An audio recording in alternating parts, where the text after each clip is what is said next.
The United States District Court for the Western District of Washington is now in session. The Honorable James L. Robart presiding. Please be seated. The clerk will call this matter. Case number C-12-1282, United States versus City of Seattle. Counsel, please make your appearances for the record. Good afternoon, Your Honor. Carrie Keefe representing the United States, and on the telephone is Assistant U.S. Attorney Christina Fogg, who is also appearing in this matter, and I have two colleagues from the Civil Rights Division, Department of Justice, who will be introducing themselves also. Thank you. Good afternoon, Your Honor. Peter Holmes for the City of Seattle. I'd like to also point out, Your Honor, that our Mayor Durkin is here with us today, along with Assistant Chief Leslie Cordner. Councilmember Gonzalez wanted to be here, but there's a hearing at Council at 2 o'clock.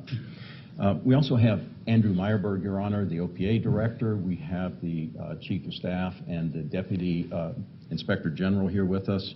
Again, the last point I would make is that Chief Best would be here, except that she is with some of the nominees for Chief of Police. Thank you. Good afternoon, Your Honor. Josh Johnson, Assistant City Attorney, appearing on behalf of the City of Seattle. Johnson. Merrick Bobb and Jeffrey Jansen, Ron Ward, and Marty McDermott, and retiring Assistant Deputy Director Peter Ehrlich. Thank you. Good afternoon, Your Honor. Carlton Seal, Assistant City Attorney on behalf of the Community Police Commission. Your Honor, if I could just introduce the gentleman sitting next to me. This is Brian Maxey, the Chief Operating Officer of the Seattle Police Department. Thank you. Your Honor. Ms. Keefe, do you want to introduce your colleagues? Yes, Your Honor. On the phone is Special Litigation Section Attorneys Tim Maggette and Jeff Murray from Civil Rights Division. Thank you. Counsel, in docket entry 457, I set today, I should have included one additional line, which was that the court will be setting a formal status conference for August. That will be roughly 6 months after the court found the city in substantial compliance. And it seemed to me that would be a good idea to have a hearing at that time to see how we're coming. And I was aware of the fact that between now and then, the city needs to file its status report as to compliance, and that may provoke other parties for doing the same. The reason that I wanted to get you all together today was to give you some direction for matters that are of interest to the court. The first of which I can tell you, while it is of interest to the court, is outside of what we're here to talk about, which is the selection of the new police chief. So for those of you who are expecting anything to happen in regards to that, it's not. Secondly, I was prepared to acknowledge the contributions of Acting Chief Best, but facts have intervened, so I'll leave that to a later day.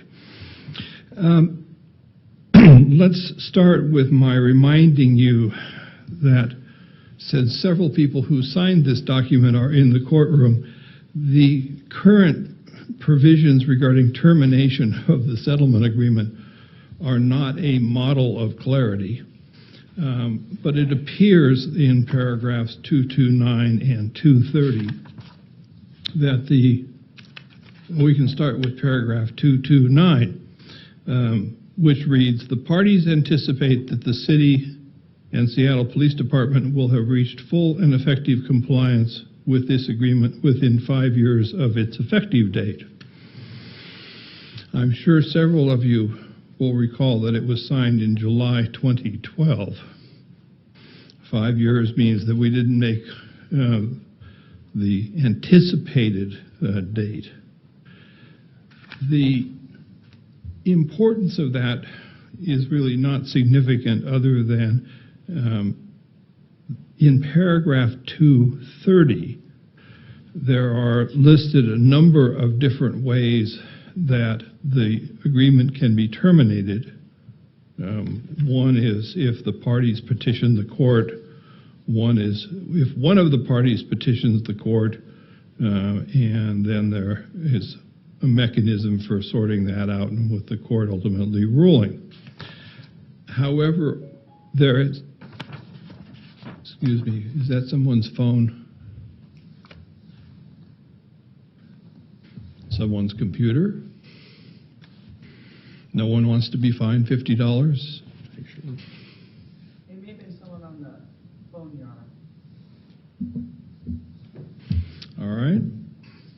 The provisions of 230, paragraph 230, all contemplate that there needs to be a 2-year period of compliance with the terms of the consent decree or settlement agreement. And that's the period that we are in right now. The court, having in, I believe, January, found the city in substantial compliance, triggering that 2-year period. During that period, the court's role and the monitor's role is not really changed that drastically. I am still empowered to determine that the parties are meeting the terms of the consent decree, and the monitor is to serve as my research arm and consult with the city in regards to questions. I don't find anywhere in it that there has been any change in the requirement of the agreement, which is that the monitor will have full and active participation and access during this period. And one of the topics that I want to take up with the parties today is an issue that seems to have arisen. So, Mr. Holmes, are you speaking on behalf of the city? Yes, Your Honor, although for a detailed response to this question about access to the DAP, Mr. Maxey was going to speak to that. Well, just explain to me why the monitor can't get complete and unfettered access to the data access platform as contemplated by the settlement agreement.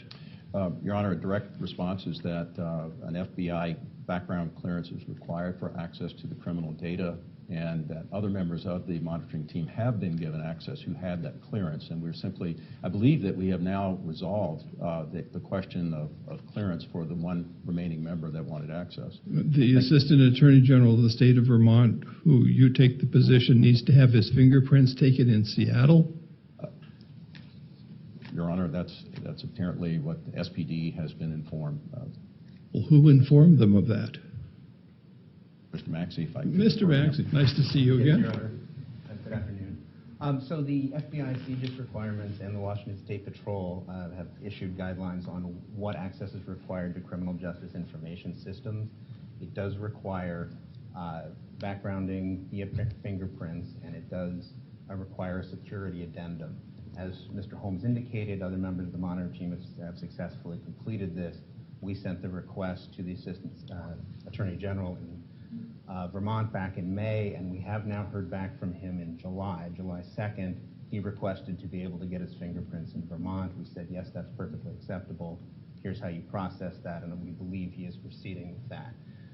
This came to our attention in May of 2017 during a Washington State Patrol audit of our systems. At that time, we engaged with the monitoring team and had many conversations about the CJIS requirements, and it has not become an issue until this point in time. But the monitoring team has had full and unfettered access to the data analytics platform since May of 2018 when they requested such access. It is simply this one Assistant Attorney General that we're waiting on his fingerprints. Well, if one member of the monitoring team doesn't have access, then it seems to me they don't have full and unfettered access, particularly if it's an individual who's responsible for this area of the monitoring process. Well, Your Honor, we did invite the Assistant Attorney General out to SPD with Dr. Megan Collins, who also came out.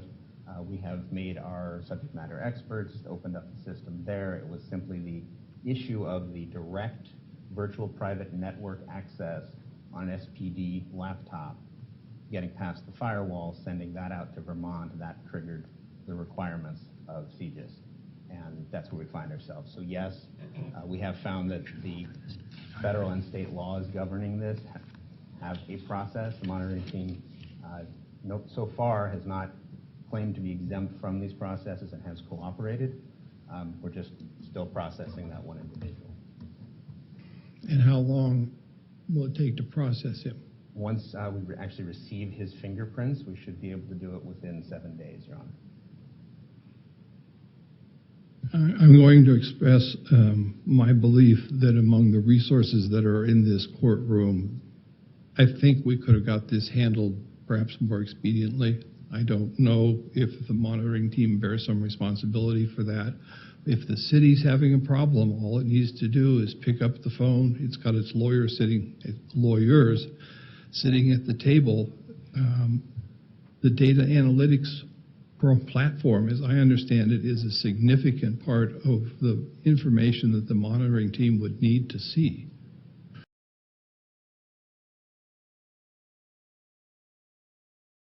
If that's the case, then depriving one of those members is the opportunity to participate in it. I think we would need to expedite that process.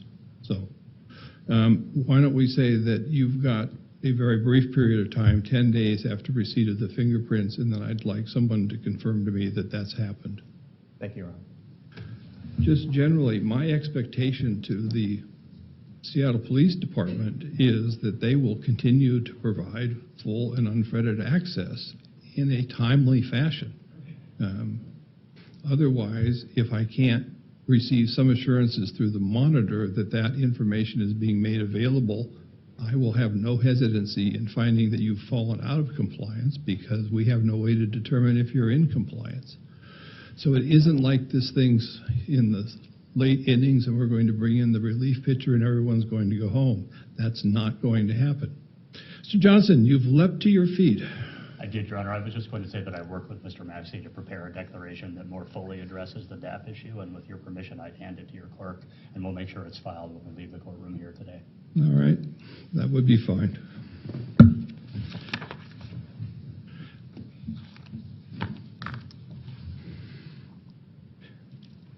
Thank you. The next matter that I've been unable to obtain information in to my satisfaction is budgets.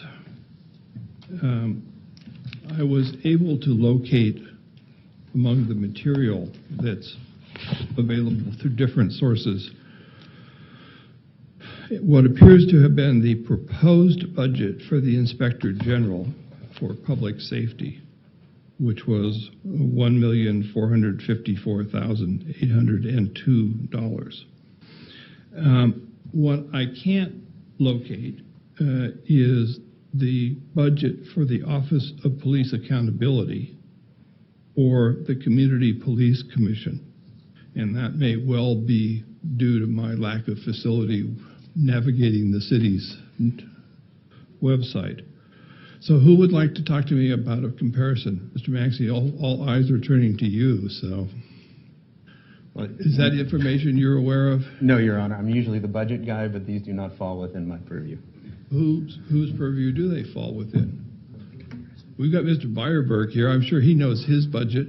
Your Honor, I can address OPA's budget. Our budget is currently $3.9 million. And how many staff do you have? Your Honor, we have 12 sworn staff.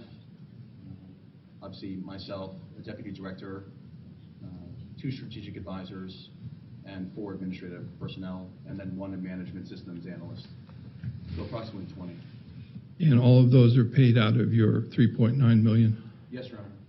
All right. So approximately, I would say 3.3 million of that goes to salaries and the like. And someone told me that we had the Assistant Inspector General here. There she is. Hi. For deputy. How many staff do you contemplate that you're going to have?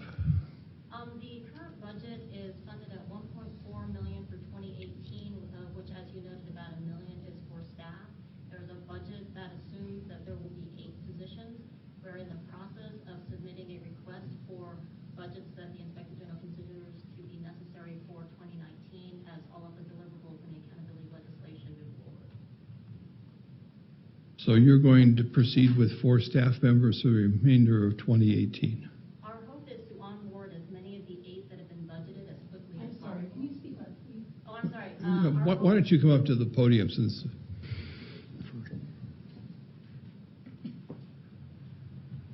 We are recording this program so that we'll make you very audible. Thank you, Your Honor. Amy Tsai, Deputy Inspector General. To briefly recap, the 2018 budget is $1.4 million, of which about $1 million will support 8 positions that have been approved for 2018. And so our hope is we have onboarded 4 at this point, including the Inspector General herself, and we intend to try to move as quickly as we can to bring on the additional 4 that have been budgeted.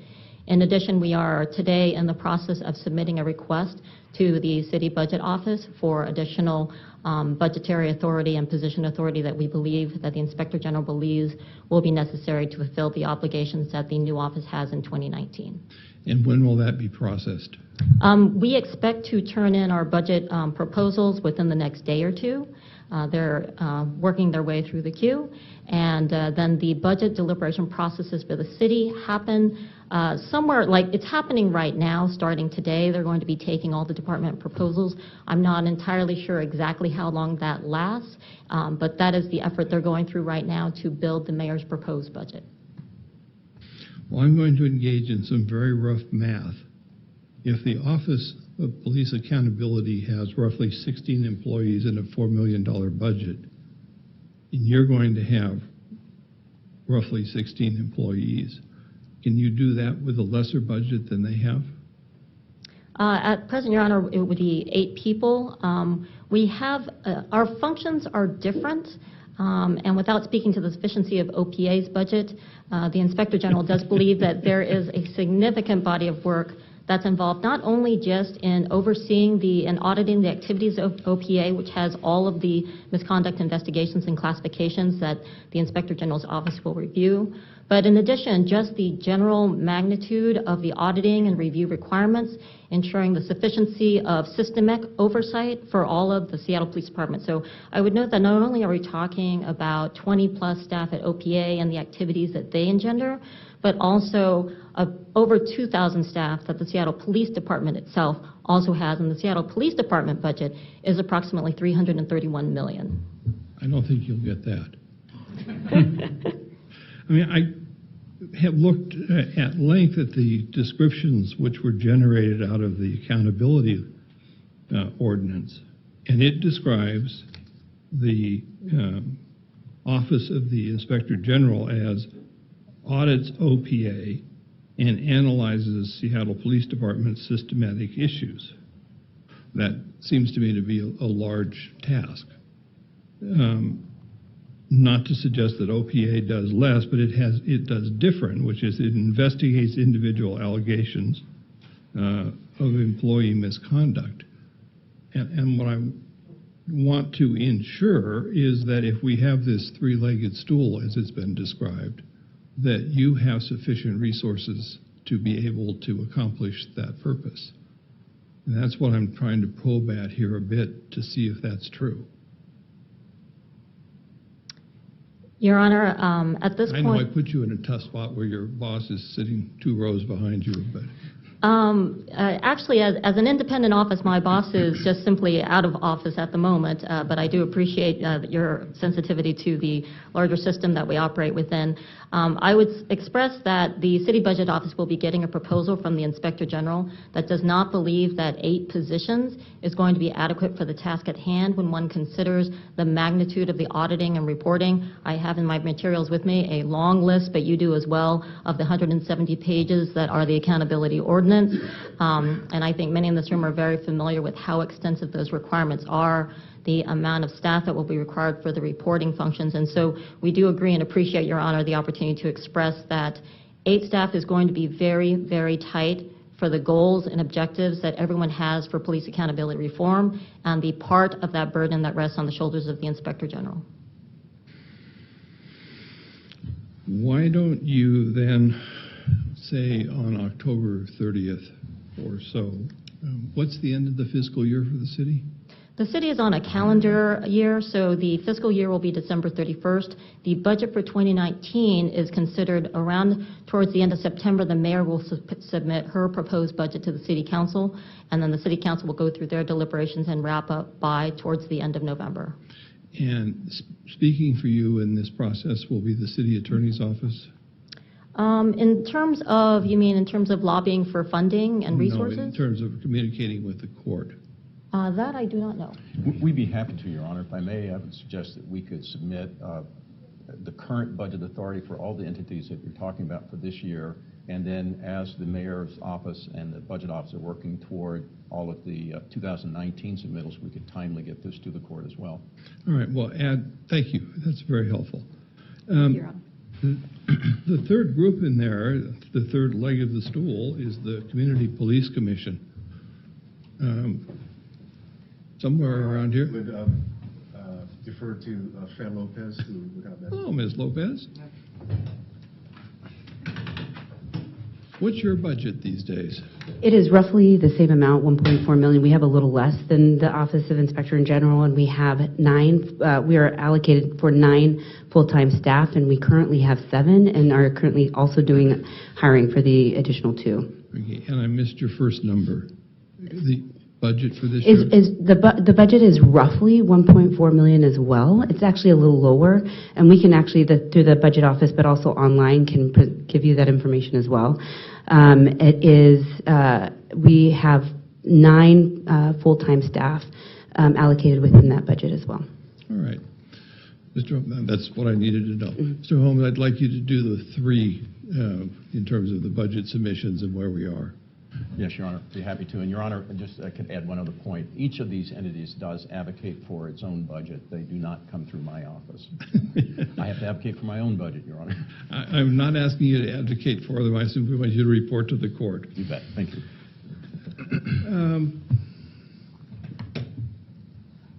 I have seen reference in some of the materials that I have read that the Seattle Police Department has indicated that it intends to terminate the early intervention system. Mr. Maxey, you're shaking your head. Does that mean you're going to answer this question?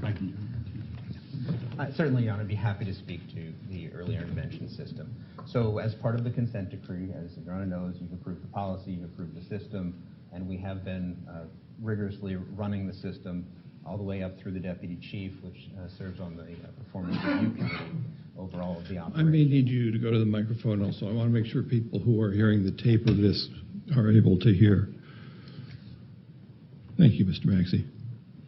Thank you, Your Honor. So we have been running the early intervention system since it was first brought online. At this time, there are absolutely no intentions to shut down or terminate the early intervention system. We submitted a memo to the monitoring team and interested parties about the early intervention system, in which we noted some concerns about whether or not this actually had valuable performance indicators in it.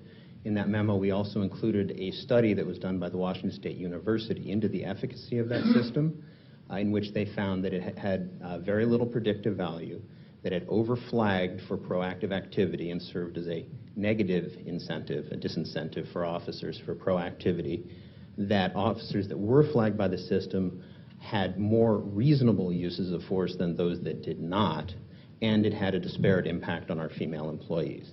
We felt it was important to bring that to the monitoring team's attention and the Department of Justice's attention. There are many other similar studies of this type of trigger-based early intervention system across the country where thus far I'm unaware of any study that has found that this actually has any predictive value. Because of our concerns with this, we are proposing to modestly adjust some of the triggers to alleviate some of what we think are unnecessary flags on officers. That's part of the proposal that we submitted to the monitoring team. Additionally, we've engaged with several universities, including the University of Chicago Crime Lab, which is former Deputy Monitor Matthew Bard is also on this group, as is Maggie Goodrich, the former CTO for LA that was a member, or at least a advisor to the monitoring team. That is a group that is trying to figure out how to make these systems really valuable.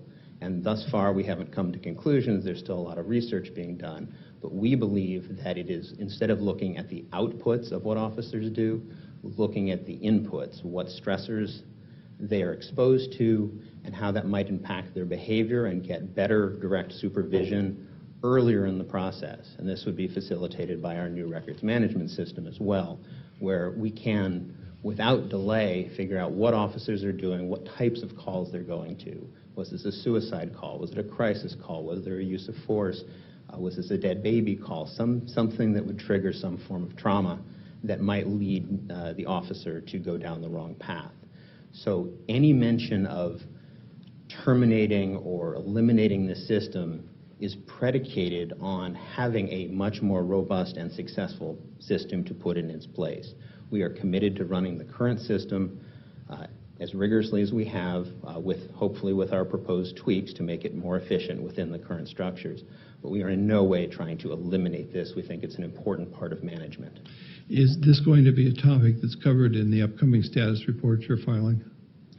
Yes, Your Honor, we can certainly, I would assume it would be, yes. All right. And we will ensure that it is. Mr. Holmes, you might want to make a note of that. I believe you were just given homework. All right, thank you. Thank you, Your Honor. The last one is a topic that I'm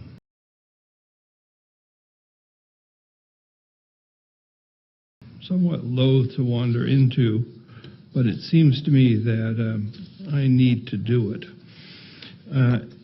And that is the SPOG position that there is a mass exodus of officers that, well, and I'll quote Guild Vice President Richard O'Neill, less officers on the street, less safe for the citizens, and when you have these officers you have invested all this money in, and they're leaving for Tacoma, Olympia, Pierce County, and Snohomish County. I have never seen the number of officers who are leaving and the way they are leaving. As best I can tell from going back through my notes, there are about 1,450 sworn officers in the force. The information, and I can't tell the time frame for this, so I'm going to assume that it's 2018, is that 41 of them have left. And of that, 20 are due to, or 21 are due to retirements. And that would leave roughly 20 who have just departed. Since this is a mass exodus, and I know there has been concern about it, I'd like to know from whoever would like to speak on this. Mr. Once Holmes? again, Your Honor, the Chief Operating Officer can speak to that. Thank you. Is this payback for him throwing you under the bus? Swap seats. Thank you, Your Honor. Actually, your numbers are absolutely correct. We do have 1,450 sworn officers in the department, give or take. There are annual fluctuations to the hiring. We have your number of 41 year-to-date is correct. That compares to 39 year-to-date last year. So the current pace of attrition is not unexpected. We do have more difficulty with the hiring pool at this point in time. Part of that goes back to the SPOG contract because we are at wages that were set in January of 2014. So people, prospective officers do not look favorably on our current wages as compared to our neighboring jurisdictions. We also have a flurry of neighboring jurisdictions that have increased incentive bonuses for lateral transfers up to $15,000 to switch to a different agency. So while we're not seeing any mass exodus, we are definitely seeing a slowing in our hiring. We have many plans to address this, and we are being more proactive at sending out teams to attract officers in their home states and allow them to conduct the testing there and get ahead of that curve. So, this is natural fluctuation. I see no reason why this is driven by politics. This is really, I think, driven by officers seeking the best financial advantage for themselves as rational decision makers. Well, without seeking to sound trite, it seems to me it takes two groups to dance, or two parties to dance in contract negotiations. I mean, if the officers want to reach a contract, they can reach a contract. Your Honor, I agree completely, and I'm not making any comment on the contract negotiations at all. What I'm saying is that officers that are considering the department, they're looking at outdated wages, and they don't understand that that will be brought current once a contract has been achieved. So what you're telling me is this is a situation that's never been confronted before, and it's totally out of control, is not an accurate reading of the information. That is correct, Your Honor. This is typical fluctuations in hiring patterns that we deal with all the time at the department. All right. Thank you. Thank you, Your Honor. Ms. Keefe, would you like to take the podium and tell me if you have any concluding thoughts? I'd like to know the position of the United States government on the early intervention system. Sure, Your Honor. I think you put it into the consent decree, so I'm curious to know if you thought it was a good idea. Right. Well, I think in working with parties, it's always good to have a system in place that is accurate and works to the best of its ability and gets the information that the parties are seeking. And if there's a better process, we are always open to hearing about any tweaks to the actual numbers, the trigger numbers, or if there's a whole different type of analysis to look for early intervention, we're always open to considering that. So I agree with Mr. Maxey that at this point, the parties are going forward with the early intervention system that's in place, with the tweaks that are being proposed. We're in agreement with those, and that we will keep an open mind if there's any suggestion that there are systems that are better capable of catching the information that we need to achieve the objectives for an early intervention system. The judge who is handling the New Orleans case is very proud of the system that they've employed. Do you have any familiarity with that? I don't personally, but one of my colleagues that's on the phone, who from the Civil Rights Division, would have more background on that information, since they really do look at it as at a national level. We're looking at it more of a local level. And my colleague on the phone, Mr. Murray, is really tasked with the early intervention portion of this. So if you have any specific questions, I'm sure Mr. Murray would be able to answer any. Well, I'll address this to Mr. Murray then, who I assume is back in D.C.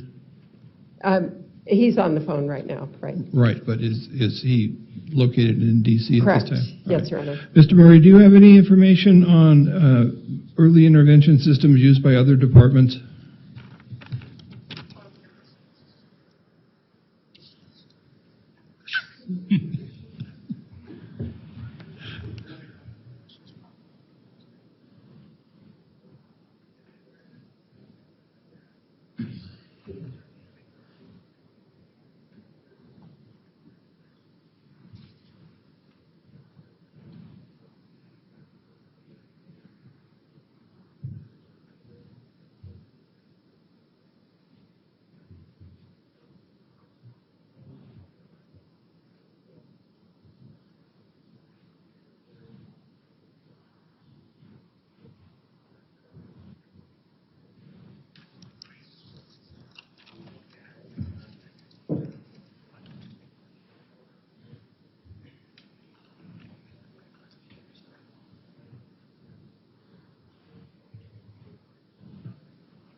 New Orleans seems to be very proud of its data collection system.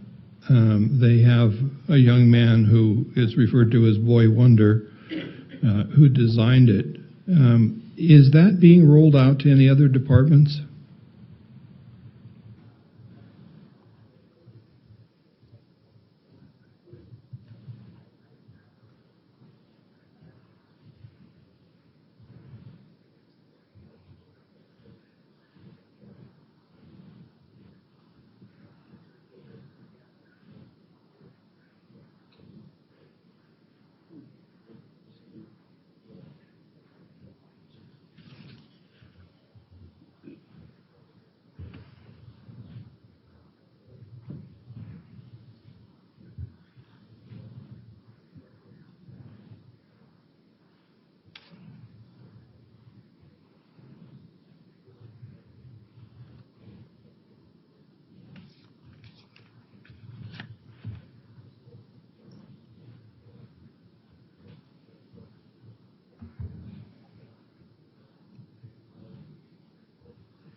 All right, good. Thank you, Mr. Graff.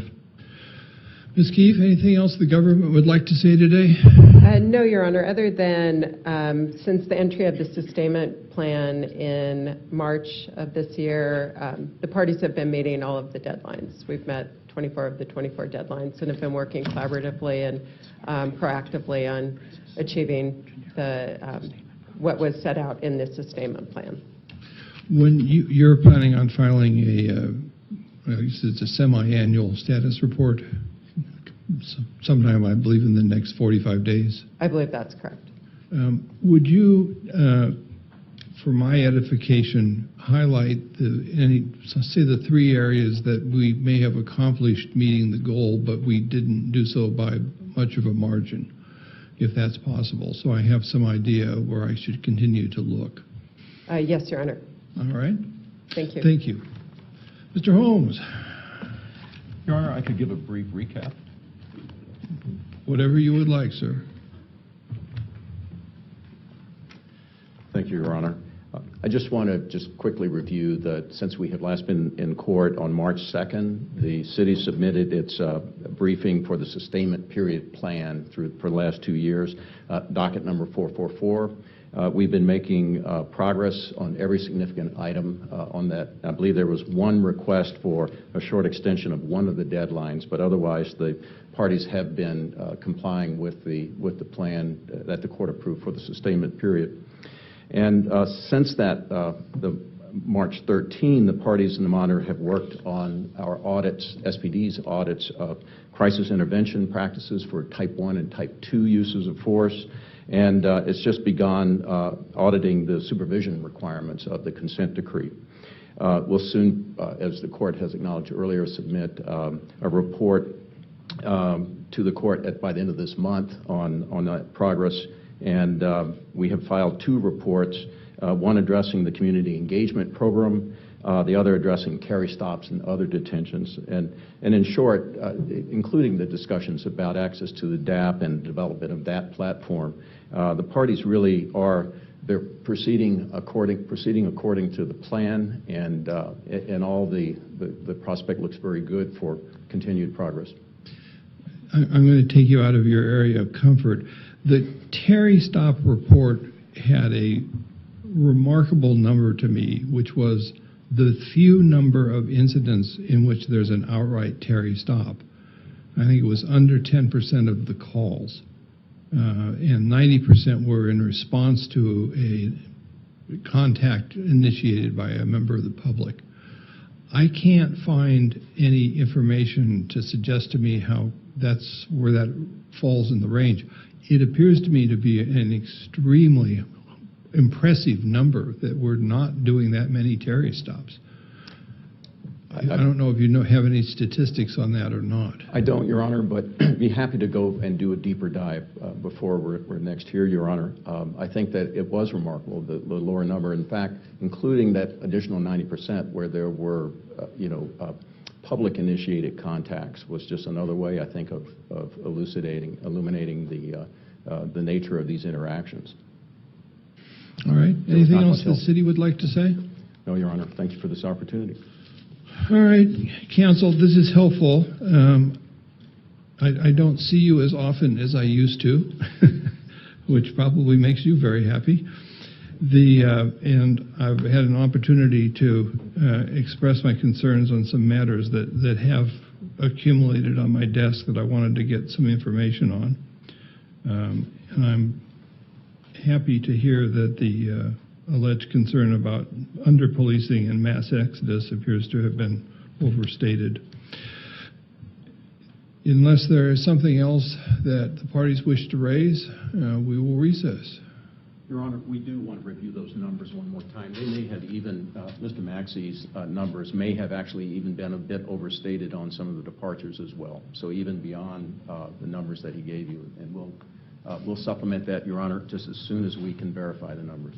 I won't call her your boss, but one of your colleagues from the city is standing up. Somebody's familiar with this courtroom. Thank you, Your Honor. Perhaps, Your Honor, it might be worth clarification. I'll hand the numbers up to Mr. Holmes. For each of the years from 2015 to 2018, and the city is running at a net positive, we have the highest number of officers employed currently to date than ever before. We have hired more than we've lost. That pretty well sums it, Your Honor. I'd be happy to supplement again. These numbers would probably be meaningless out of context, but if I could submit a brief follow-up, Your Honor. That's fine. Council, appearing on the docket this afternoon about 1 o'clock was a motion by a citizen that's set on a 7-day schedule. So I alert you to that in case you wish to respond to it. Thank you very much for your cooperation. We'll set a date in August and get together at that time. Thank you. We'll be in recess.